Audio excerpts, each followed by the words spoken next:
मामला क्या है, तू इस तरह के सवाल न कर। ला गैरा, कोई दुनियावी मामला भी नहीं, कोई कारोबारी मामलात भी नहीं, कोई लेन देन का मामला भी नहीं, कोई नेकी भी उस पर नहीं की जिसका एहसान चुकाने के लिए जा रहा हूं, बल्कि इन्नी अहबब्तहू फिल्लाह, मैं तो सिर्फ उससे इसलिए मोहब्बत करता हूं कि मोहब्बत उससे करूं और अर्शों वाला रब मेरे ऊपर राजी हो जाए।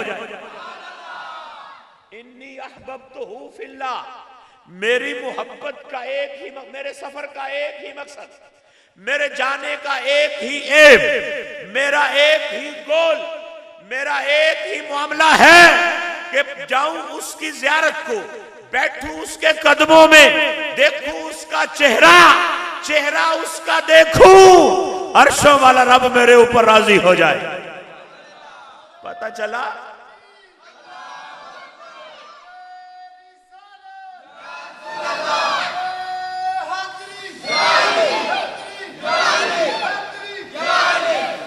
अब सुनो, जब ये जवाब बंदा देता है तो आगे से फरिश्ता क्या कहता है, इससे पहले मामला छुपा है, न बंदा जानता है पूछने वाला कौन है, न बंदा जानता है आने वाला कौन है, बंदा नहीं जानता मेरे ऊपर क्वेश्चन करने वाला कौन है, लेकिन आने वाला जानता है कि मुझे किसने भेजा है, मैं कौन हूं। अब अपना पर्दा चाक करता है, अब उसको बताता है इन्नी रसूलुल्लाह इलैक, ओए मैं आम बंदा नहीं, मैं रब का फरिश्ता हूं और मेरे रब ने मुझे तेरी तरफ भेजा है। इन्नी रसूलुल्लाह इलैक, मैं रब का फरिश्ता हूं, रब का रसूल हूं। इन्नी रसूलुल्लाह, मैं रब का रसूल, इलैक का, और तेरे रब ने मुझे मेरे रब ने मुझे तेरी तरफ भेजा है। अब मुकाम देखिए, मर्तबा देखिए, बिन नमाज नहीं बंदा पढ़ रहा, कुरान की तलावत नहीं कर रहा, अगरचे वो बड़ी नेकियों के मामले हैं, बड़े दर्जे के मामले हैं, इस मुकाम पर मैं इस बात की नफी नहीं कर रहा कि कुरान नहीं पढ़ना चाहिए, ना वो अव्वल है, नमाज नहीं पढ़नी चाहिए, ना वो अव्वल है और फर्ज है, और एक एक ने उसका हिसाब देना है। पीर ना पढ़े तो पीर ने भी देना है, मुरीद ना पढ़े तो मुरीद ने भी देना है, और वो पीर ही कैसा जो बेनमाजी हो, वो पीर ही कैसा जो कुरान की तलावत करने वाला ना हो। अहले सुन्नत का नारा है और अहले सुन्नत का नजरिया है और अहले सुन्नत का अकीदा है, हम वली उसको मानते हैं, हम पीर उसको मानते हैं, हम उसको अल्लाह वाला मानते हैं जिसकी रातें मुसल्लों पर गुजरती हैं, जिसके दिन रोजों में गुजरते हैं। हम किसी बंगी चर्सी को और किसी बेनमाजी को और कुरान की तलावत न करने वालों को, कुरान की ज़ियारत न करने वालों को अल्लाह का वली नहीं मानते। हम उसको वली मानते हैं जो रात को वुजू करे और फिर मुसल्ले पे खड़ा हो जाए, फजर हो जाए, उधर रब की अज़ान हो जाए, इधर इसके 2 नफल मुकम्मल हो जाए। और हम उसको वली मानते हैं जो वुजू करके खड़ा हो जाए, अपनी एक टांग पे खड़ा हो जाए, दूसरी को दीवार के साथ लगा ले और कुरान की तलावत अल-हमद से शुरू कर दे। इधर रब की अजान का वक्त हो, अभी मुअज्जिन फजर की अजान के वक्त अल्लाहु अकबर न कहे और वो अपना पूरा कुरान मुकम्मल कर चुका हो। हम किसी आम बंदे को वली नहीं मानते। लोग ऐसे ताने देते हैं कि हम हर नत्थू खैरे को वली मानते हैं। हम वली उसको मानते हैं जिसकी लो खुदा के साथ लगी होती है, जो मदीने वाले का गुलाम होता है और जो रब का पाक और पकीज़ा सुथरा बंदा होता है। अजीज़ान गिरामी कदर, अब देखो, फरिश्ते ने कहा मैं कोई आम नहीं, रब का फरिश्ता हूं और रब ने तेरी तरफ भेजा है। अब इस पैगाम के 2 मतलब हो सकते हैं। अगर हदीस यहां पर खत्म हो जाए तो हो सकता है कोई कहे कि भाई रब ने सफर को पसंद नहीं फरमाया। कोई कह सकता है कि अगर रब सफर को पसंद फरमाता तो फिर फरिश्ता ना आता और बात बताने के बगैर ना जाता। मैं कुर्बान जाऊं, रब ने फरिश्ता भी भेजा है और खुशखबरियां भी सुनाई हैं और आज वो हमारे सीनों में मौजूद है सनद की बरकत से, जो महबूब ने गुंबदे खजरा में पढ़कर मदीने की धरती पर पढ़कर सुनाई थी, जो बदरो हुनैन के मार्गों में पढ़कर सुनाई थी, आज सुन्नियों के सीनों में मौजूद है। और आज वो सुनाई जा रही है। मेरे नबी अकरम सल्लल्लाहु अलैहि वसल्लम गुले कुदस की पत्तियों को हरकत देकर और दिल का किश्वर फतह कर लेने वाली आवाज में, आबे जमजम से धुले हुए अल्फाज में रहमतों के फूल बरसाते हुए फरमाने लगे, फरिश्ता कहने लगा, इन्नी रसूलुल्लाह इलैक, मैं रब का फरिश्ता, रब ने भेजा तेरी तरफ। और तेरा रब कहता है बिअन्नल्लाह बिअन्नल्लाह बिअन्नल्लाह, रब ने मुझे भेजा है और रब तुझे कहता है बिअन्नल्लाह, रब कहता है जिस तरह तू उस बंदे से मोहब्बत करता है बिल्कुल इसी तरह अर्शों वाला रब तेरे साथ भी मोहब्बत करता है।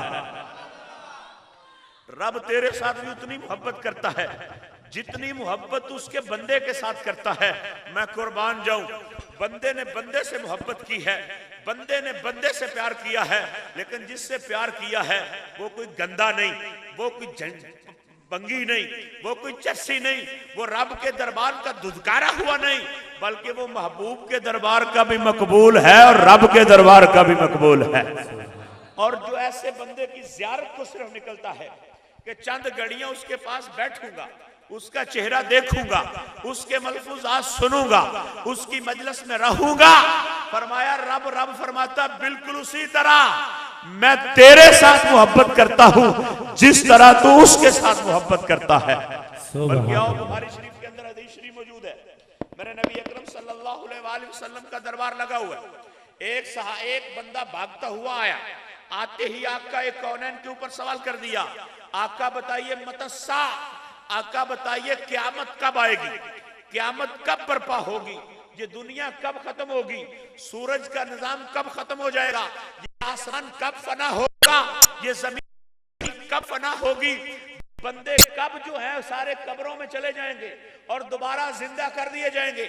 आका वो दिन जिसको 50,000 साल का दिन कहा जाता है, जिसके अंदर सूरज सवा नेज़े के ऊपर होगा, आका जिसके लिए बंदों को एक पुल से गुजरना पड़ेगा, वो पुल जो तलवार से ज्यादा बारीक, जो बाल से ज्यादा बारीक और तलवार से ज्यादा तेज है, आका मतस्सा जिसके नीचे जहन्नम के शोले जल रहे हैं, आका बताइए वो क्यामत कब आएगी। मेरी सरकार ने फरमाया वही लखा, और तू हलाक हो जाए, बता तूने उस दिन के लिए क्या तैयार किया है, माँ आदत तलहा, उसके लिए तूने क्या तैयार किया है। बंदा आगे से जवाब देता है, आका आदत तो लहा, मैंने उसके लिए कुछ नहीं तैयार किया, आदत तो लहा, मैंने उसके लिए कुछ नहीं तैयार किया, मेरी जेब उससे खाली है, मेरी जेब में उसके लिए कोई तैयारी मौजूद नहीं है। अलबत्ता इल्ला इन्नी अहबब्तहू फिर इन्नी अहबब्तहू, आका मेरे सीने में एक नेकी जरूर मौजूद है, मेरे दामन में एक नेकी जरूर है, वो क्या है, इन्नी उहिब्बुल्लाह व रसूलहू, मैं अल्लाह और उसके रसूल से टूट टूट कर मोहब्बत करता हूं। नारे तकबीर, नारे तकबीर। दोस्तों नारा इस तरह लगाए कि हजरत साहब को पता चले कि आप जोक शौक के साथ सुन रहे हैं। नारे तकबीर, नारे तकबीर, नारे रिसाले, नारे रिसाले, नारे हैदरी, नारे हैदरी। ग्रामी के अंदर अगर आपकी तवज्जो हो जाए तो सवाल क्या है, जवाब क्या है।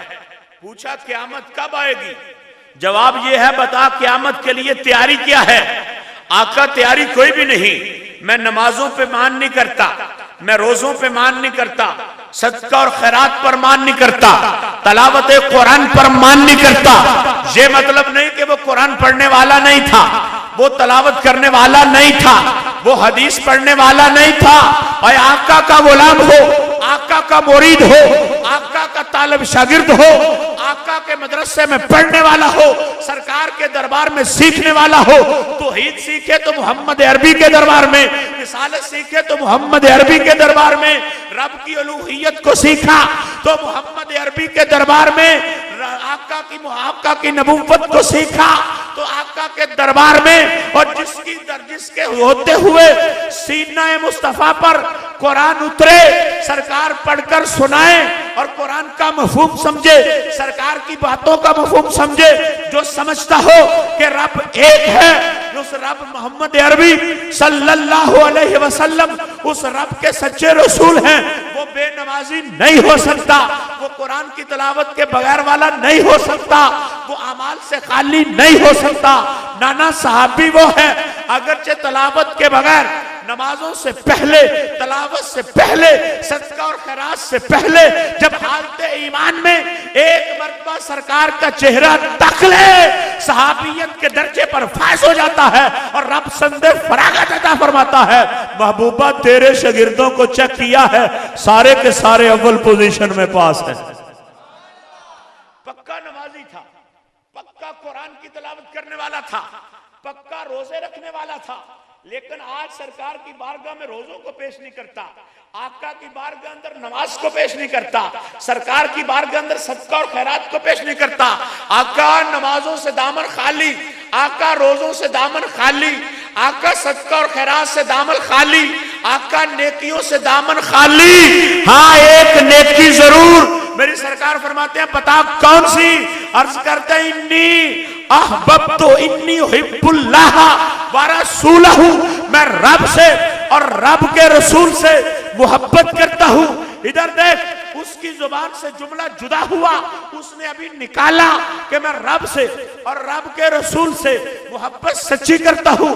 मेरी सरकार ने तकरीर शुरू फरमा दी, ऐसी तकरीर की क़यामत तक वलियों के खिलाफ भौंकने वाले, वलियों के खिलाफ बोलने वाले, इसको कुफ्र और शिरक कहने वालों के मुंहों को बंद करके रख दिया और जमाने को बता दिया कि रब और रब के रसूल से मोहब्बत का एक तरीका है और रब और रब के रसूल से मोहब्बत का एक इनाम है। मोहब्बत खुद एक दलील है, मोहब्बत खुद एक फेल है, मोहब्बत खुद एक काम है। वो काम क्या है? मेरे अर्शों के राही ने फरमाया, अंता मा मन अहबब्ता, और ना घबरा, अंता मा मन अहबब्ता, तू जिससे मोहब्बत करता है उसी के साथ ही तू रहेगा। नारे तकबीर, नारे रिसालत, नारे रिसालत, नारे हैदरी, नारे हैदरी। अजीज़ाने ग्रामी के अंदर बात यहां तक भी नहीं, बल्कि सुनो इसी हदीस के साथ हजरत अनस बिन मालिक रदी अल्लाह ताला अन्हु का फतवा भी मौजूद है। हजरत अनस बिन मालिक कहते हैं, जब आका कौनैन ने जुमला अपनी जुबान से जुदा किया, सरकार की जुबान से जब ये बात निकली, सरकार ने जब ये फरमाया कि तू उसी के साथ होगा जिससे तू मोहब्बत करता है, आका कौनैन की जुबान से ये जुमला जुदा हुआ। अनस बिन मालिक कहते हैं, मैंने सारे सहाबा के चेहरों को पढ़ा, उस मजमे में जितने मौजूद थे मैंने सबके चेहरों को देखा, सबकी अपनी नजरों से सबके चेहरों को देखा। क्या फतवा जारी करते हैं? फरमाया, फमा रअयतुल मुस्लिमीना फारेहू शय्यिम बादल इस्लाम फरहहुम बिहा। फरमाया, सबके चेहरे देखे, मैंने हजरत अबू बकर सिद्दीक रजी अल्लाह ताला अन्हु का चेहरा भी देखा, मुराद मुस्तफा हजरत उमर फारूक रजी अल्लाह ताला अन्हु का चेहरा भी देखा, हजरत उस्मान गनी रजी अल्लाह ताला अन्हु का चेहरा भी देखा, मौला कायनात का चेहरा भी देखा, हसन हुसैन के बाबा का चेहरा भी देखा, फातिमा के सर के ताज का चेहरा भी देखा, ताजदार हल अता के चेहरे को भी देखा, सखावत के समंदर के चेहरे को देखा। कहते मैंने सईदो साद के चेहरे को देखा, मैंने तलहा और जुबैर के चेहरे को देखा, हजरत बिलाल हबशी के चेहरे को देखा, हजरत सुलेमान फारसी के चेहरे को देखा, मैंने अबू मूसा अशरी के चेहरे को देखा, मैंने हजरत अबू हुरैरा का चेहरा देखा, मैंने सारे चेहरे देखे। फमा रअयतुल मुस्लिमीन फारेहू बिशय्यिम बादल इस्लाम फरहहुम बिहा। मैंने किसी के चेहरे को इस्लाम लाने के बाद इतना खिला हुआ नहीं देखा, इतना ताजा नहीं देखा, इतना चुस्ता नहीं देखा, इतना शाइस्ता नहीं देखा, जितना आज सरकार का ये जुमला सुनकर लोगों के चेहरों पर, सहाबा के चेहरे पर जिस तरह मुस्कुराहट रक्स कर रही थी और जिस तरह मुस्कुराहट जो उसको डांस कर रही थी, मैंने आज तक किसी सहाबी के चेहरे को इतना खुश नहीं देखा जितना इस जुमले के ऊपर खुश देखा। जितना खुश देखा इतना कभी खुश नहीं देखा। दुनिया में ये मोहब्बत फायदा देती है। कब्र के अंदर चले जाएं तो मैं कहता हूं और किसी फतवे को पढ़ने की नहीं जरूरत। आओ मौलाना अशरफ अली थानवी जो देवबंदियों का मौलवी है, उसने भी लिखा अपनी किताब नशरुत्तीब के अंदर कि हजरत गौसे आजम सरकार अब्दुल कादर जिलानी रहमतुल्लाह ताला अलैह वरदियल्लाहु ताला अन्हु आपका धोबी था, सारी जिंदगी आपके कपड़े धोता रहा। एक दिन ऐसा आया कि वो भी कुल्लु नफ्सिन ज़ायक़तुल मौत के वादे के अंदर आ गया, वो भी इंतकाल फरमा गया। कब्र के अंदर जब दफन करके वापस लौटे, किसी बंदे को ख्वाब में मिला, उससे पूछा गया तूने सारी जिंदगी गौसे आजम सरकार की खिदमत की है, गौसे आजम सरकार के कपड़े धोए हैं, बता इस मोहब्बत ने, इस निस्बत ने, इस खलूस ने, इस प्यार ने तुझे कोई फायदा दिया कि ना दिया? कहने लगा फायदों की इंतहा हो गई। जब मैं कब्र के अंदर गया, मुझे कब्र के अंदर दफन करके तुम अपने घरों को वापस आ गए, तो मुनकर नकीर मेरी बारगाह के अंदर पहुंचे। उन्होंने मुझे आकर जगाया, मुझे उठाया, मेरे ऊपर सवाल किया कि मर रब्बो का मा दीनों का मा कुंता तक़ूलु फी हक़्क़ि हाज़र रजुल। मुझे पूछा बता तेरा रब कौन है, मुझे पूछा बता तेरा दीन कौन है, मुझे बता इस खूबसूरत चेहरे वाले के मुताल्लिक तू दुनिया में क्या कहा करता था? कहने लगे मेरे ऊपर पहला सवाल हुआ कि तेरा रब कौन है, मैंने कहा अब्दुल कादर। मुझसे दूसरा सवाल पूछा कि तेरा दीन क्या है, मैंने कहा अब्दुल कादर। मेरे ऊपर तीसरा सवाल हुआ कि तेरे इस खूबसूरत चेहरे के मुताल्लिक क्या कहता था, मैंने कहा अब्दुल कादर। कहने लगे जब तीनों सवालों के मैंने जवाब दिए, मुझे सुलाकर चले गए। मौलवी अशरफ अली थानवी इसके ऊपर तबसरा करते हुए कहता है कोई ये ना समझे कि धोबी ने ये कहा था कि मेरा रब अब्दुल कादर है, कोई ये ना समझे कि धोबी ने ये कहा था कि मेरा दीन अब्दुल कादर है, कोई ये ना समझे कि धोबी ने ये कहा था कि मैं इस खूबसूरत मुखड़े वाले को नहीं जानता, मैं तो अब्दुल कादर को जानता हूं। बल्कि ये कहा गया कि मतलब इसका ये है, और उसने भी लिखा कि उस धोबी के कहने के मुराद ये थी, उसका मतलब ये था कि जो रब अब्दुल कादर का है वही रब मेरा है, और जो दीन अब्दुल कादर का है वही दीन मेरा है, और जो नबी अब्दुल कादर का है वही नबी मेरा है। जो दीन अब्दुल कादर का वो दीन मेरा, जो रब अब्दुल कादर का वो रब मेरा, और जो नबी अब्दुल कादर का वो नबी मेरा। अब्दुल कादर किसी छोटी हस्ती का नाम नहीं, बल्कि उस हस्ती का नाम है जिससे पूछा गया कि ऐ अब्दुल कादर। उस बंदे ने पूछा जिसने सारी जिंदगी आपकी खिदमत की। जब जाने लगा तो हजरत शेख अब्दुल कादर जिलानी रहमतुल्लाह ताला अलैह ने फरमाया सारी जिंदगी मेरी खिदमत की है, आज जाने लगा है, बता तेरी कोई तमन्ना, तेरी कोई आरजू, तेरी कोई चाहत, तेरा कोई सवाल, तेरी कोई इल्तजा। आगे से वो मुलाजिम जवाब देता है हजरत कोई चाहत नहीं, कोई आरजू नहीं, कोई तमन्ना नहीं, हाँ एक सवाल जरूर है, सारी जिंदगी आपकी खिदमत की है, सारी जिंदगी आपके कदमों में रहा हूं, एक मेरा सवाल जरूर है जो पूछना चाहता हूं। मेरे शेख फरमाने लगे सवाल भी पूछ और इल्तजा भी कर, कोई मांग ले जाती हुए आका आपने बहुत कुछ दिया, अब किसी चीज की तमन्ना नहीं, हाँ एक सवाल जरूर है। पूछा बता क्या सवाल है? अर्ज की सारी जिंदगी आपकी खिदमत की है, मैंने सारी जिंदगी आपको नाक की रींग साफ करते हुए नहीं देखा, मैंने सारी जिंदगी आपके बदन पर मक्खी को बैठते हुए नहीं देखा, आपके बौलो बरास नजर नहीं आते, आपको खंगारते हुए नजर नहीं आपको खंगारते हुए नहीं देखा। हजरत इसका सबब क्या, हजरत इसकी वजह क्या? शेख अब्दुल कादर जिलानी का चेहरा जो है वो तब्दील हुआ, मिंबर पर चढ़ गए, फरमाया आओ इस बंदे ने जो सवाल किया है दुनिया वालों में उसका जवाब देना चाहता हूं। पूछा जवाब क्या है? फरमाया ये पूछता है आपके बदन पर मक्खी नहीं बैठती, आपको नाक की रींग साफ करते हुए नहीं देखा, आपके बौलो बरास नजर नहीं आते, आपको खंगारते हुए नहीं देखा। फरमाया जमाने वालों ना पूछो ऐसी बातें, ये राज था जो मैंने छुपा कर रखा हुआ था, आओ तुम्हारे ऊपर फाश करता हूं। पूछा क्या? फरमाया ये बदन जो जाहिर में तुम्हें अब्दुल कादिर का नजर आता है, ये हकीकत में मेरे नाना मुस्तफा का फैज चलता हुआ दिखाई देता। मेरे नाना मुस्तफा का फैज है। आओ वलियों से मोहब्बत करने वालों और इस मोहब्बत का सिला पूछने वालों, इसका मकाम और मर्तबा पूछने वालों, अपनी बात को बड़ी जल्दी मुकम्मल करने वाला हूं। हशर का मैदान सजेगा, किसी का कोई प्रोटोकॉल नहीं होगा, हर कोई पसीने में शराबूर होगा। बेटा बाप को नहीं पहचानेगा, बाप बेटे को नहीं पहचानेगा, माँ बेटी को नहीं पहचानेगी, बेटी माँ को नहीं पहचानेगी। सूरज सवा नेज़े पे बड़े बड़े बादशाहों के ताज उतर जाएंगे, बड़े बड़े शाहजोर उस